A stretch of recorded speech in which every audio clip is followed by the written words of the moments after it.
Okay, how to open the project. First, download and extract the zip file.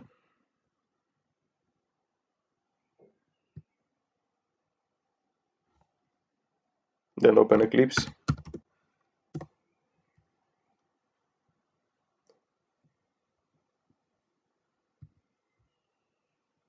You can choose your workspace folder wherever you want.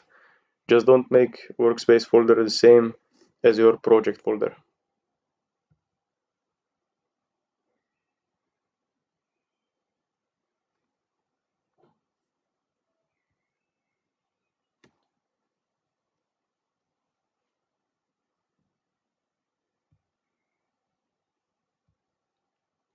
Then click Import Projects. Go to General, Existing Projects, and find your folder with the project. So I have my here. Select, finish.